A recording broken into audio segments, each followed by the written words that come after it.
Le nouvel esprit public, Philippe Meyer. Bonjour.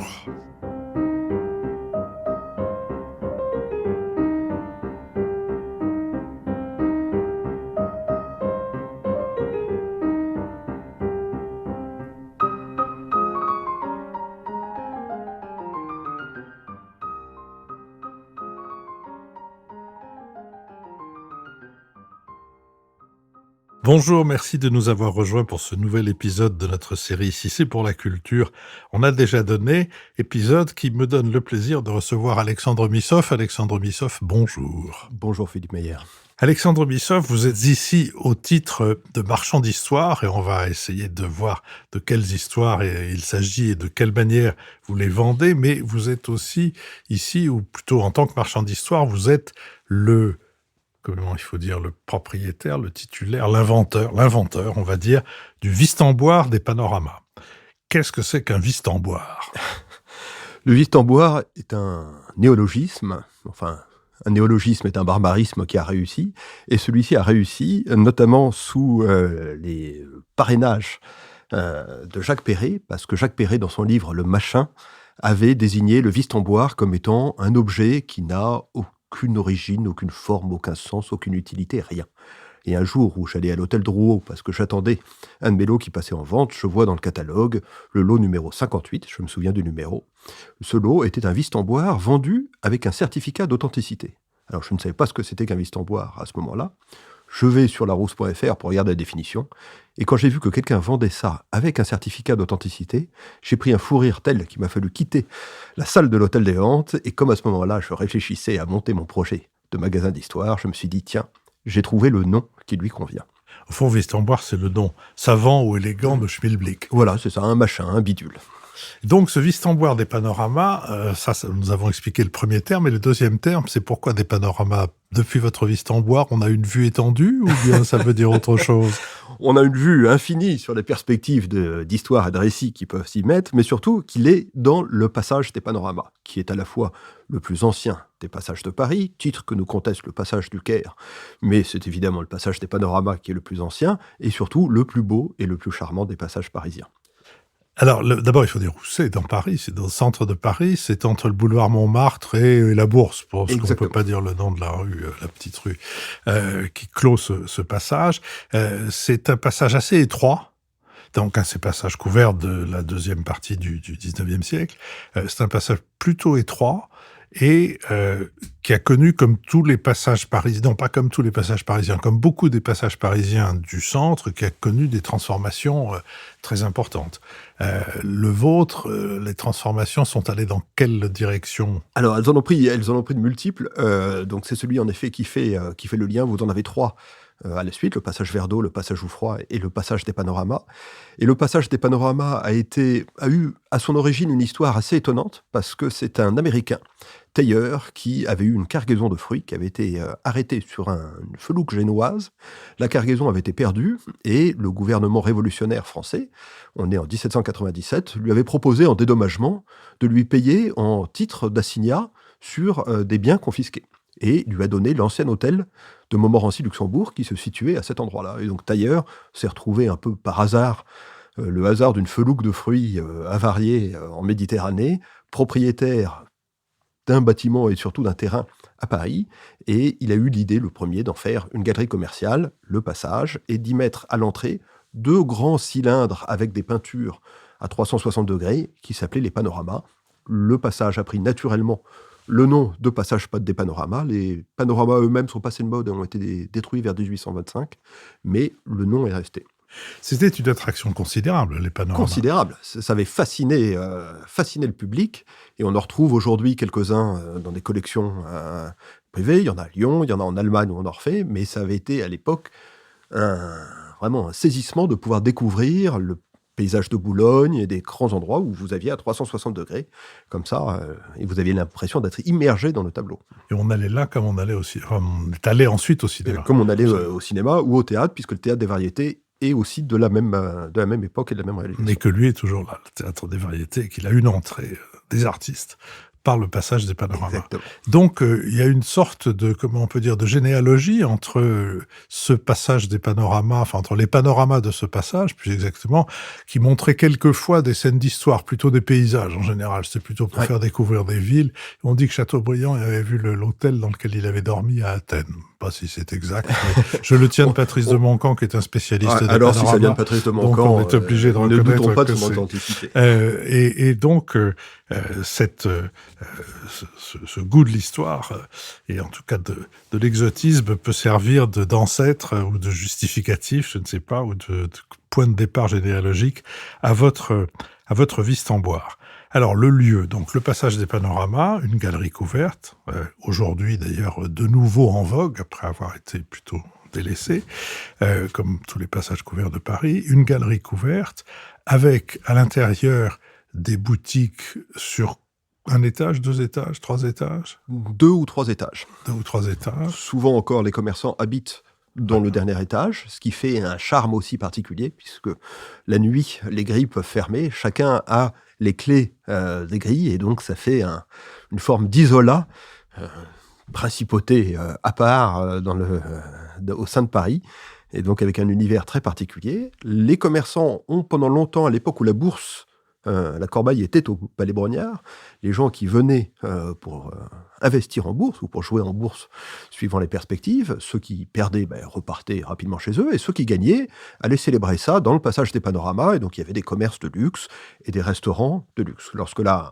Palais Brognard a fermé, que les échanges ont été dématérialisés, ces boutiques-là ont fait faillite ou ont quitté les lieux, et les philatélistes ont investi à partir des années 80-90 le passage des panoramas, qui est devenu un peu le passage des timbres, mais ce qui n'était pas forcément historiquement. Les philatélistes étaient plutôt un peu plus haut vers la rue de Richelieu, dans la partie nord de la rue de Richelieu, et à ce moment-là, le passage est devenu le passage de la philatélie, et maintenant, c'est toujours les timbres, les cartes postales, les vieux documents, et les restaurants, beaucoup, qui se sont installés là, parce que ça offre un cadre tout à fait charmant pour des moments de convivialité.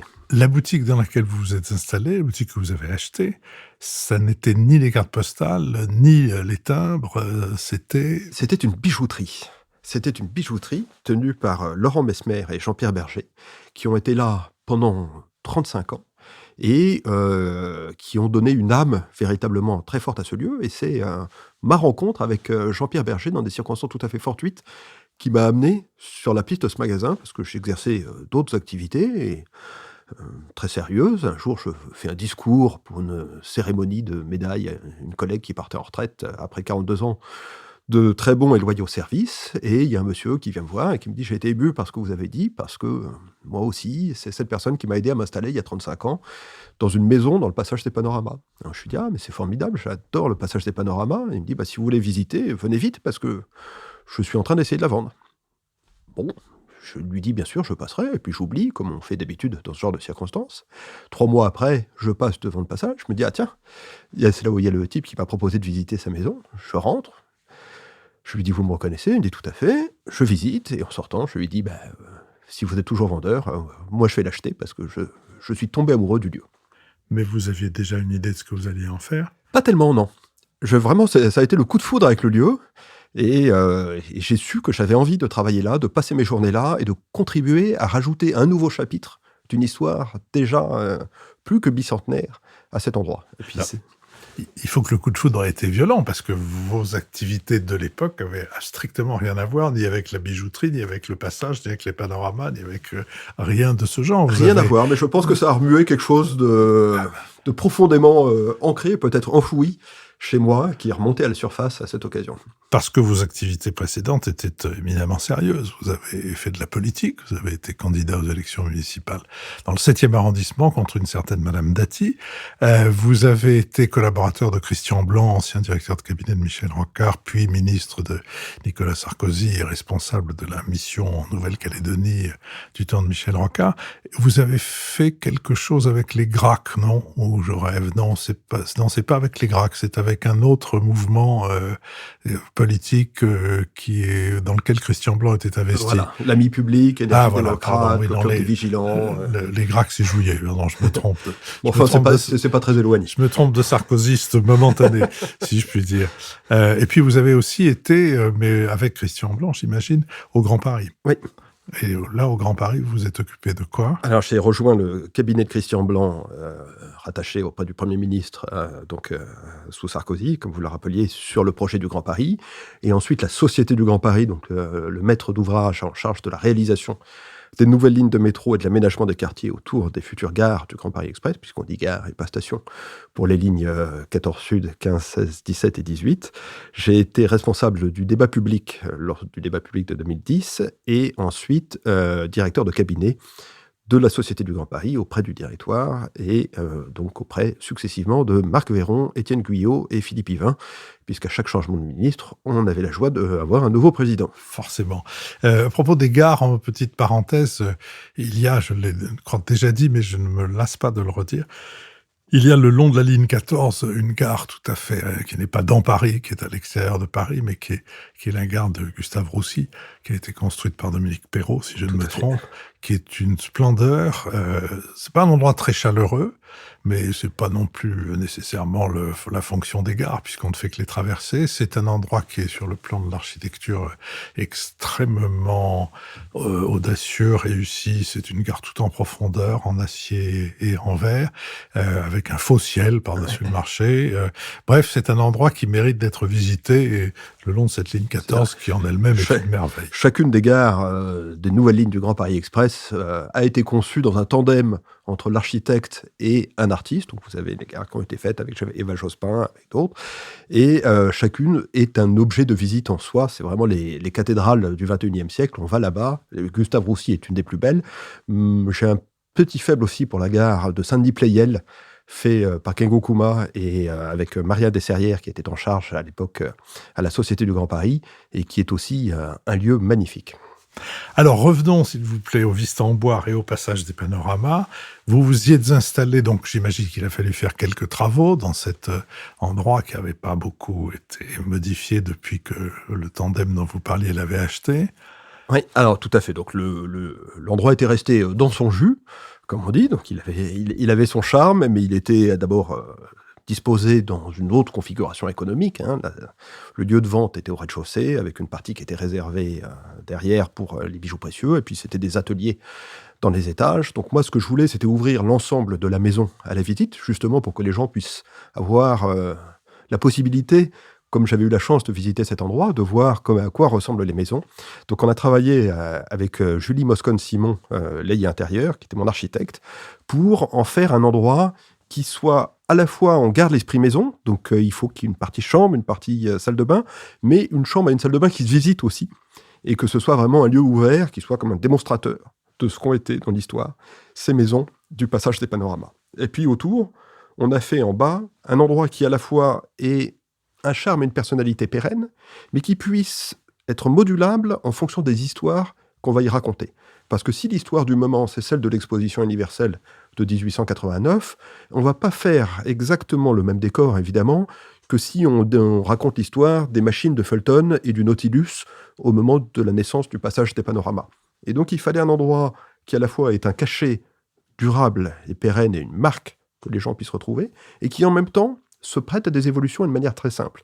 D'autant plus que, parfois, le lieu se transforme pour accueillir des événements particuliers. Et il fallait donc avoir à la fois cette permanence et cette modularité. Et ça a été l'exploit qu'a réussi, je crois, l'architecte qui a été en charge. Dans ce lieu, vous vendez des histoires, vous vendez... Non, j'offre des histoires. Oui, vous offrez... J'en vends le souvenir. Je tiens à la nuance. Très bien, nous en tiendrons à cette terminologie. Vous vendez aussi des objets qui ont rapport, évidemment, avec l'histoire, plus ou moins lointain, mais un rapport avec l'histoire. À certains moments, quand vous êtes sur une histoire, l'histoire du vol de la Joconde ou l'histoire des constitutions, évidemment, il y a pléthore d'objets qui ont rapport avec ces deux sujets.